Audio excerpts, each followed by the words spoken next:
কয়েকদিন ধরেই দেশের বিভিন্ন অঞ্চলে বৃষ্টি হচ্ছে, কোথাও হালকা আবার কোথাও ভারী থেকে অতি ভারী বর্ষণও দেখা গেছে। রাজধানী ঢাকাতেও রোববার থেকে টানা বৃষ্টি হচ্ছে। এর মাঝে দেশের ২০ জেলায় ৬০ কিলোমিটার বেগে ঝড়ের আভাস দিয়েছে আবহাওয়া অধিদপ্তর। একই সঙ্গে এসব এলাকার নদীবন্দরগুলোকে ১ নম্বর সতর্ক সংকেত দেখাতে বলা হয়েছে। পূর্বাভাসে বলা হয়েছে, রাজশাহী, দিনাজপুর, পাবনা, রংপুর, বগুড়া, টাঙ্গাইল, ময়মনসিংহ, যশোর, কুষ্টিয়া, ঢাকা, ফরিদপুর, মাদারীপুর, খুলনা, বরিশাল, পটুয়াখালী, নোয়াখালী, কুমিল্লা, চট্টগ্রাম, কক্সবাজার এবং সিলেটে দক্ষিণ বা দক্ষিণ পশ্চিম দিক থেকে ঘণ্টায় ৪৫ থেকে ৬০ কিলোমিটার বেগে অস্থায়ীভাবে দমকা বা ঝোড়ো হাওয়া সহ বৃষ্টি বা বজ্রসহ বৃষ্টি হতে পারে। এসব এলাকার নদীবন্দরগুলোকে ১ নম্বর সতর্ক সংকেত দেখাতে বলা হয়েছে। এবার ব্যাংকও আপনার হাতের মুঠোয়।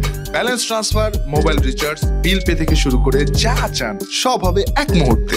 NRBC planet. অন্যদিকে দেশের ৪টি সমুদ্র বন্দরকে ৩ নম্বর সতর্ক সংকেত দেখিয়ে যাওয়ার নির্দেশ দিয়েছে আবহাওয়া অধিদপ্তর। মূলত মৌসুমী বায়ু রক্ষ পাঞ্জাব, হরিয়ানা, উত্তরপ্রদেশ, বিহার, পশ্চিমবঙ্গ ও বাংলাদেশের মধ্যাঞ্চল হয়ে আসাম পর্যন্ত বিস্তৃত রয়েছে।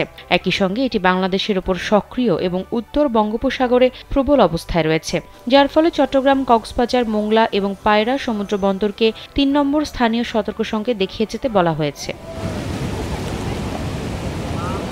আবহাওয়াবিদ ওমর ফারুকের সই করা আবহাওয়া বার্তায় এসব তথ্য জানানো হয়েছে।